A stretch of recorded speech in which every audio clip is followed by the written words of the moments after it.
Hey guys, nuggets for your wallet here. We are on a mission of simplifying financial concepts so that you are equipped to make the best decision. Today, the concept that we're going to be simplifying is trust fund, which is also known as trust. What is a trust? A trust, it is a legal entity that is used to house asset on behalf of a beneficiary. So in order for a trust to exist, there are different entities or individuals that need to be involved in order for a trust to exist. The first person who needs to exist in order for a trust to be there is what we call a trust founder. This is a person who creates a trust. So a trust founder decides that, I want to create a legal entity that will house my asset on behalf of someone else. So we have what we call a trust founder, the person who creates a fund. The trust founder, what the trust founder does is he says that I want to have a trust, and he says that, and I want the trust to operate in this and this and that way.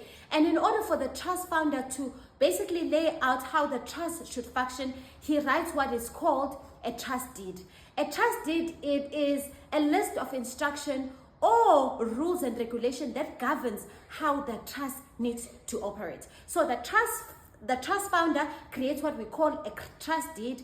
The trust deed is used to govern how the trust operates. And then the next component that needs to be involved in order for a trust to exist is what we call trustees. Trustees are people or individuals appointed by the trust founder to execute what is written in the trust deed. So the trust founder says, I'm creating this trust. I don't want to be involved. He might want to be involved, but I don't want to be involved. But I've laid out instructions as to how the trust needs to happen. And so I'm going to appoint people who are going to basically execute my instruction that I've written in a trust deed. And then the other important people in a trust fund is what we call beneficiaries. Each trust is created for beneficiaries. Beneficiaries are people who benefit from the trust. So the trust founder creates a trust and writes out a trust deed and appoints trustees to basically administer the trust on behalf of beneficiaries. Let's take, for example, you might be a parent and say, you know what, I want to create a trust for my children so that when I pass away, the trust I've laid out as to how they get money, how my assets are protected, how basically they're going to share and benefit from the assets. So the parent then creates a trust. The parent in that instance is what? A founder. The instruction as to how the trust needs to operate would be done through a trust deed. The trustees might be family members, it might be lawyers, it might be different individuals that the trust founder trusts and says, these people will be able to do exactly what I want this trust to operate. And the beneficiaries in this case might be the kids. So that is what a trust and the different entities that are involved in here. There are two main types of trust that you can create. The first one, it is an inter viva trust. That is a trust that you create while you are still alive and that operates while you're still alive. Say, for example, I have assets that I want to put in a trust.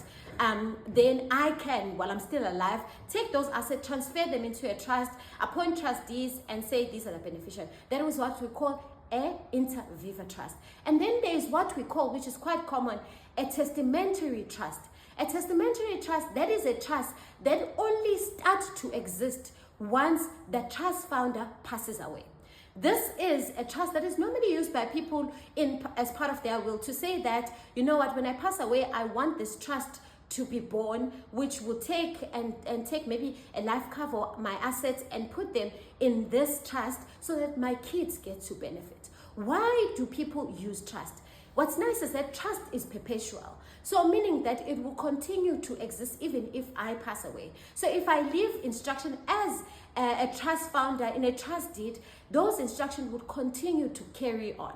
Also, a trust is mainly used for people who are not able to basically administer assets for themselves. That can be minors, that can be people living with disability. Maybe you have a child living with disability. Then you can create a trust that will be able to take care and continue to take care of your kids based on the asset that you have put in. Other people create trust to protect their assets. Maybe they are in business, they create a trust, and Creating trust is also one of estate planning strategies, because when you transfer assets into a trust, you minimize the estate duty that you pay as an individual.